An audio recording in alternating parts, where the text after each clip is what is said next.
Welcome to The Explainer, where today we're unpacking the high-stakes battle to secure your digital money. As fintech completely changes how we save, spend, and invest, it's also unfortunately become a massive target for cybercriminals. So just how big is the problem, and what's being done to fight back? Let's get into it. Okay, first things first, let's just wrap our heads around the sheer scale of this. And we're not just talking about big numbers here. We're talking about a story of a full-blown digital gold rush for criminals. And the financial world is scrambling to play defense. Get this. In just the last 3 years, attackers have managed to siphon off over $7 billion from cryptocurrency platforms alone. And no, that is not a typo. Billions with a B. This isn't just about a few random incidents. This is a systematic looting of the digital frontier. And look, this isn't just a crypto problem. Nope. The entire financial services industry is now officially the #1 target for cybercriminals. Last year, it accounted for more than a quarter of all data breaches, making it the most attacked sector on the planet. And you gotta think about the companies on the receiving end of this. The financial pain is just intense. The average cost to clean up just one of these breaches, and that's everything from the tech fixes to the fines, is nearly $6 million. That's way, way higher than pretty much any other industry out there. So you have to ask, right? Why has digital finance become such a juicy, vulnerable target? What are the specific cracks in the vault that these attackers are getting so good at finding? Well, when you break it down, the reasons are actually pretty clear. For one, fintech is where the money is, plain and simple. It's a direct line. Then you've got the technology itself. It's this incredibly complex web of apps and APIs and cloud services that creates a huge surface for attacks. And on top of all that, the whole system depends on outside partners, and we, the users, are vulnerable to scams like phishing. It's kind of the perfect storm. But here's the thing, it's not always a brute force head-on attack that does the damage. One of the single biggest vulnerabilities is the supply chain. I mean, just think about this for a second.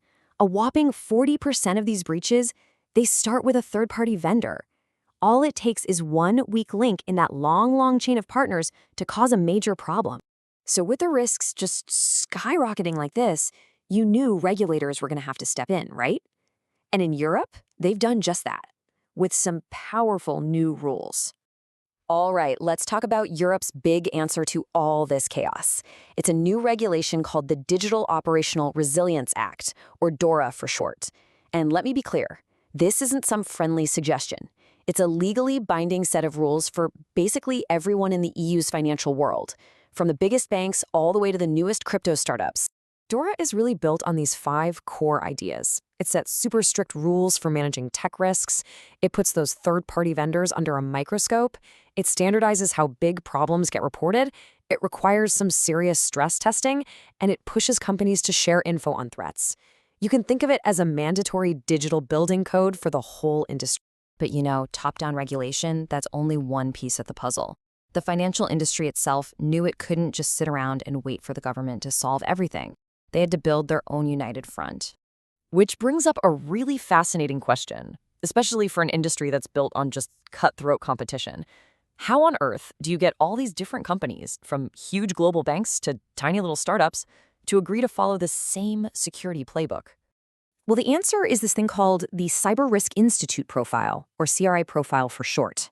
Imagine every company having dozens of different rulebooks for security. The CRI profile is the industry's attempt to create one master playbook. It's a voluntary guide that basically says, okay, everyone, this is the standard we all agree to, and it creates a common language we can all use. And this right here perfectly shows the problem it's trying to solve. You see, a single big bank might be juggling this crazy, tangled mess of rules from regulators all over the world.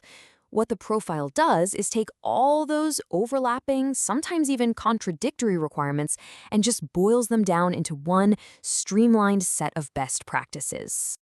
So here's the key takeaway, the really important part. These two approaches are actually designed to work together. You've got DORA, which is the top-down, legally binding law from the government. And then you have the CRI profile, which is the bottom-up, collaborative game plan from the industry itself. It's like one is the official building code, and the other is the industry's own shared fire safety drill.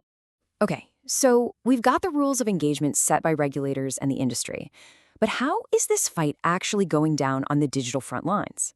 This is where the tech comes in, and believe me, it is a fascinating arms race. Companies aren't just building bigger walls anymore. They're getting proactive, deploying this multi-layered defense.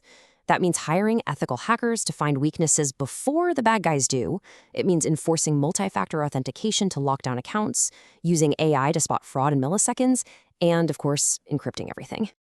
And really, at the center of this whole technological tug-of-war is AI. It's become this incredible double-edged sword.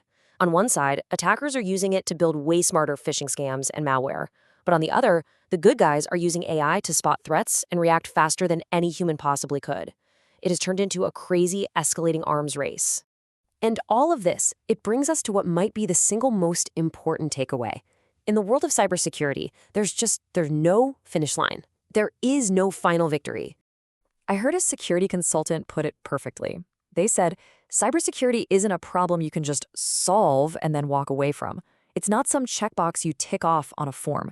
It's a continuous, never-ending practice of adapting, being vigilant, and always getting better. And you can see this exact cat-and-mouse game playing out in the world of crypto theft. Just look at the numbers. In 2023, defenses got better, and losses dropped a lot. But did the attackers just pack up and go home? No way. They adapted, they found new weaknesses, and the numbers started creeping back up. It's a constant battle of wits. So as we wrap this up, it really leaves us all with one final pretty big question. More and more of our financial lives are going digital every single day. We trust these platforms with our savings, our investments, our entire futures. The real question is, are the systems protecting it all and our trust in them evolving fast enough to keep up?